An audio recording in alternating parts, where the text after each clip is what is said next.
사사기 20장 1절부터 16절까지의 말씀, 저와 여러분이 한 절씩 교독하겠습니다.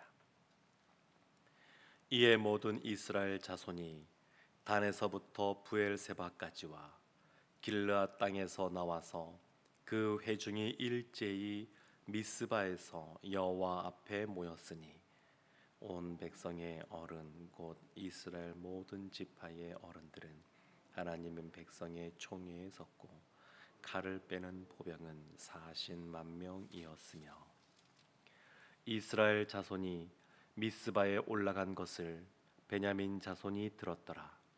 이스라엘 자손이 이르되 이 악한 일이 어떻게 일어났는지 우리에게 말하라 하니 레위 사람 곧 죽임을 당한 여인의 남편이 대답하여 이르되 내가 내 첩과 더불어 베냐민에 속한 기브아의 유스카로 갔더니 기브아 사람들이 나를 치러 일어나서 밤에 내가 묵고 있던 집을 애워싸고 나를 죽이려 하고 내 첩을 욕보여 그를 죽게 한지라.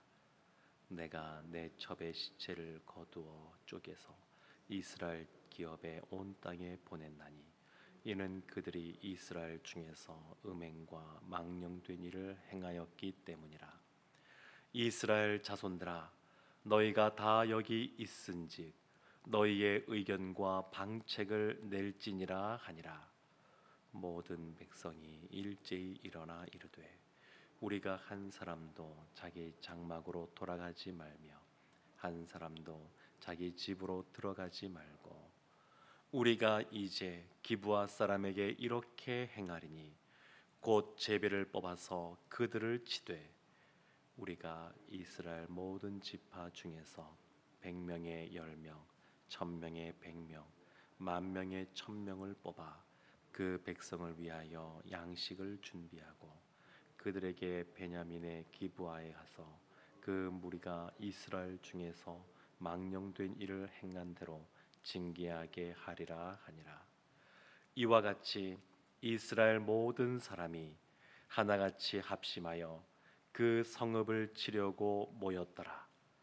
이스라엘 지파들이 베냐민 온 지파의 사람들을 보내어 두루 다니며 이르기를 너희 중에서 생긴 이 악행이 어찌 됨이냐.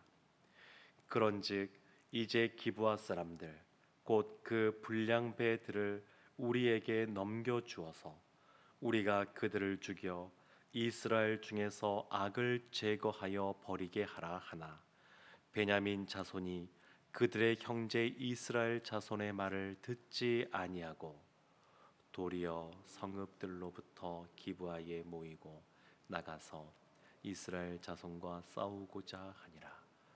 그때에 그 성읍들로부터 나온 베냐민 자손의 수는 칼을 빼는 자가 모두 26,000명이요 그 외에 기브아 주민 중 택한 자가 700명인데 이 모든 백성 중에서 택한 700명은 다 왼손잡이라 물매로 돌을 던지면 조금도 틀림이 없는 자들이더라.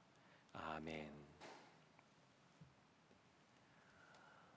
레위 지파의 한 사람 남편이 그의 그 첩이 죽임을 당한 이후에 죽게 된 이후에 그 당시 이스라엘 역사 속에서는 상상도 못했던 시체를 12토막을 내서 12지파에 보내게 됩니다. 이것 때문에 이스라엘 그 베냐민 지파를 제외한 나머지 11지파의 사람들이 마음에 분이 일어났습니다. 우리 성도님들도 아마 그런 경험이 있으실지 모르겠는데 감정에 휘둘려서 다른 사람의 어떤 속셈에 그 의도에 휘말려서 이용당한 그런 경험들 있으신지 모르겠습니다. 그 사람이 무엇인가 계획을 해서 거기에 마음의 감정이 같이 동화되고 일어나면서 그 사람의 어떤 사적인 이익에 오히려 내가 도구처럼 쓰여지는 근데 마치 오늘 그와 같은 장면이 나오는 겁니다. 이스라엘에 그 많은 사람들이 모여들었는데 사사기 20장 1절에 그것을 이렇게 표현합니다. 이에 모든 이스라엘 자손이 단에서부터 부엘세바까지와 길르앗 땅에서 나와서 그 회중이 일제히 미스바에서 여호와 앞에 모였으니, 단은 단 지파가 이주한 이후에 가장 북쪽이고 부엘세바는 가장 남쪽입니다. 우리나라로 말하면 백두에서 한라까지 사람들이 다 모인 겁니다. 가장 위쪽에서 남쪽까지. 길르앗 땅은 요단강 동편이니까 지중해에서부터 요단강 동편까지 동서남북에 있는 이스라엘 모든 지파가 모였다는 겁니다. 그런데 이것을 표현하는 단어가 뭐냐면 일제히라는 단어입니다. 일제히. 그들이 일제히 모였습니다. 무려 그 숫자가 이 장정만 싸울 수 있는 군인 숫자만 40만 명입니다. 여호수아가 이스라엘을 이끌고 정복 전쟁을 한 이후에 이렇게 모였던 적이 없습니다. 이렇게 일제히 모인 적이 없었습니다. 사사시대 때 보면 몇몇 지파가 일어나서 사람도 불과 몇만 명 되지 않는 그러한 숫자로 일어나서 대적과 싸웠는데, 지금은 무려 40만 명이나 그들이 일제히 모여서 군사를 일으켜서 나왔습니다.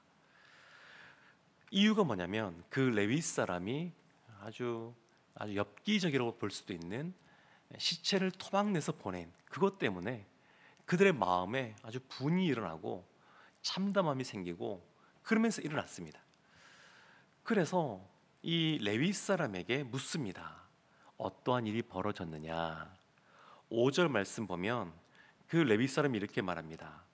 기브아 사람들이 나를 치러 일어나서 밤에 내가 묵고 있던 집을 에워싸고 나를 죽이려 하고 내 첩을 욕보여 그를 죽게 한지라. 그런데 이 표현을 가만히 보면 맞는 것 같으면서도 뭔가 좀 안 맞는 것 같은 그런 생각들이 듭니다. 4절, 5절, 6절 보면 유독 강조되는 단어가 나오는데 그것이 나, 내 그런 표현들입니다. 5절도 봤지만 나를 치러 일어나서 그 기브아 지역에 있던 불량배들이 이 레위 사람, 그 사람을 죽이고자 했던 것은 아닙니다. 그런데 지금 그렇게 포장하는 겁니다. 나를 죽이고자 하였다. 그러니까 이 말을 가만히 보면 이 레위 이 사람이 자신의 책임은 다 빼고 그 자신의 첩이 새벽에 돌아왔을 때 방치한 것, 그냥 내어준 것, 이런 것들은 다 빼고 그 기브아 사람들의 잘못만 더 많이 부각시키고 있는 것을 볼 수 있습니다. 그래서 이 기브아 이 사람들이 이렇게 잘못했다라고 하는 것을 아주 감정적으로 잘 이야기한 것 같습니다. 그래서 8절 말씀 보면 이렇게 나옵니다.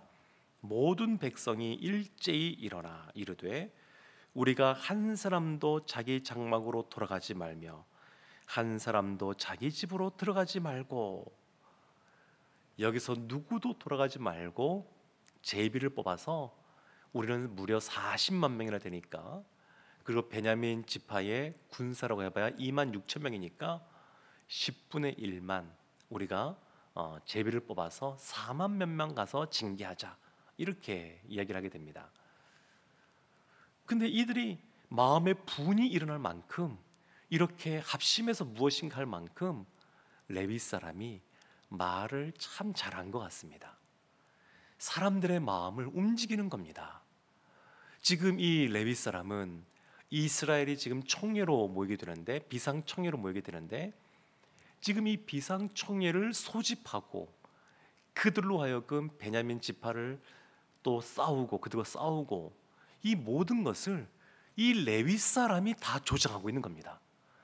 자신의 마음에 그 원수를 갚고자 하는 그 마음, 나를 이렇게 대했다니라고 하면서 생각하는 그 마음에 아주 엽기적으로 사실은 시신을 그렇게 토막내서는 안 됩니다. 이것은 뭐 윤리적으로도 그렇고 뭐 율법적으로 봐도 그렇고 해서는 안 되는 일을 한 겁니다. 자신의 목적을 이루고자 원수를 갚고자 하는 그 마음, 그것에 온 이스라엘이 다 휘발리고 있는 겁니다. 휘둘리고 있는 겁니다. 그래서 이 11절에 보면 이렇게 나옵니다. 이와 같이 이스라엘 모든 사람이 하나같이 합심하여 그 성읍을 치려고 모였더라. 일제히 모인 이후에 하나같이 마음을 합심하였습니다. 이런 마음으로 사사시대를 살았으면 이미 정복전쟁 완전히 다 끝났을 것이고 하나님이 원하는 삶을 살아갔을 텐데, 이들이 그것이 아니라 감정적으로 다 휘둘려서 이 많은 사람들이 하나가 되는, 굉장히 이것을 어떻게 봐야 되나 한 번쯤 생각해야 되게 하는 장면이 나옵니다. 그래서 13절 보면 이 베냐민 지파에게 이렇게 제안합니다. 그런즉 이제 기브아 사람들 곧 그 불량배들을 우리에게 넘겨 주어서 우리가 그들을 죽여 이스라엘 중에서 악을 제거하여 버리게 하라 하나 베냐민 자손이 그들의 형제 이스라엘 자손의 말을 듣지 아니하고. 지금 이 기브아 사람들 중에서 그 불량배 몇 사람만 내어놓아라, 그러면 되겠다 하는데 이것을 베냐민 지파가 거부합니다. 왜 거부하냐면 이들은 우리의 형제다라고 하는 겁니다. 다른 이유가 없습니다. 다른 이유가 없고 우리의 가까운 사람이고 그러니까 내어놓지 않겠다, 이렇게 생각을 합니다. 그래서 14절 도리어 성읍들로부터 기브아에 모이고 나가서 이스라엘 자손과 싸우고자 하니라.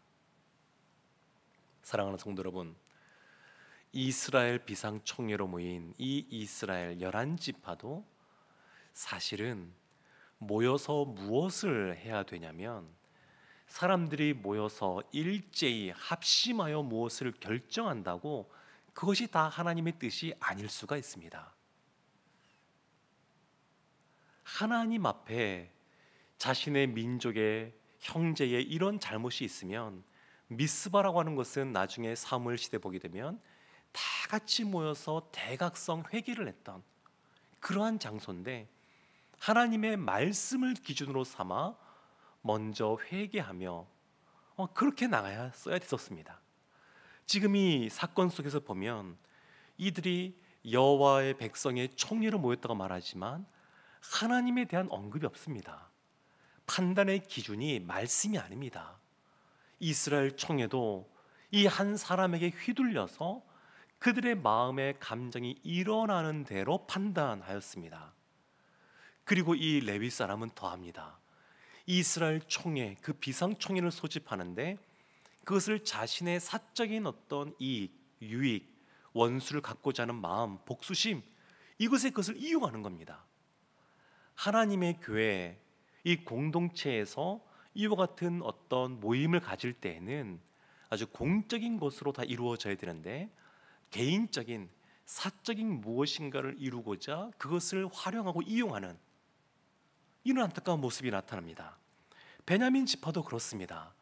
이미 하나님이 율법에서 분명하게 말씀하셨습니다.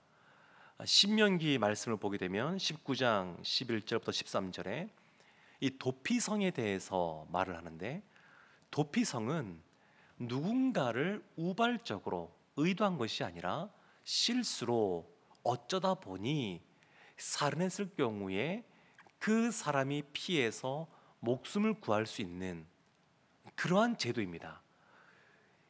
그렇지 않고 의도적으로 했을 경우에는 도피성에 들일 수가 없습니다. 그래서 신명기 19장 11절에 이렇게 나옵니다.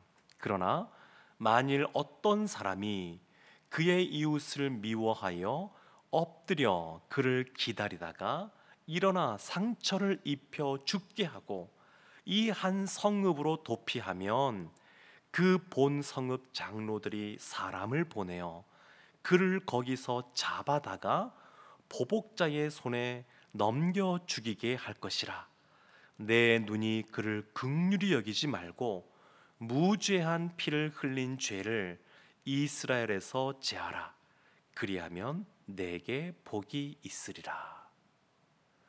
이미 율법을 통하여 분명하게 알려줬습니다. 형제들 가운데 그런 불량자가 있고 그런 불량배들이 있고, 하나님이 말씀하신 율법, 간음하지 말라부터 시작하여서 이웃의 것을 탐하지 말라, 살인하지 말라, 이런 율법들을 주셨는데 이것을 어긴 사람들, 이들에 대해서 그들의 무지한 피를 흘린 죄, 그들을 긍휼히 여기지 말고 내어놓아서 이스라엘이 정결케 되라고, 그래야 너에게 복이 있다라고 이미 분명하게 말씀해 주셨음에도 불구하고 베냐민 지파가 그렇게 행하지 않은 겁니다.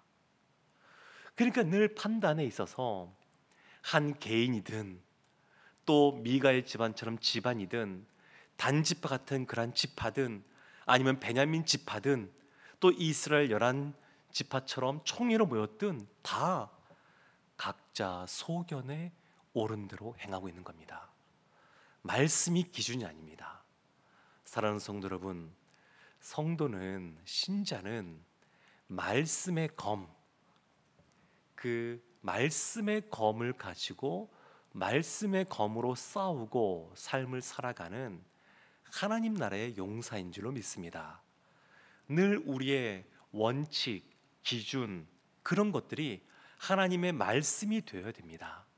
하나님의 말씀으로 그것을 판단하고 또 분별력 있게 그것을 알고 행하는 사람, 그 사람에게 복이 있습니다. 우리의 소견대로가 아닌 하나님의 말씀대로 살아가서 하나님이 주시는 정결함과 복을 받아 누리는 우리 모두가 되기를 주님의 이름으로 축원합니다. 아멘. 기도하겠습니다. 하나님, 말씀대로 살아가는 믿음의 용사들 다 되게 하여 주옵소서. 정결하게 살아감으로 하나님이 주시는 복을 받아 누리게 하여 주옵소서. 예수님의 이름으로 기도합니다. 아멘.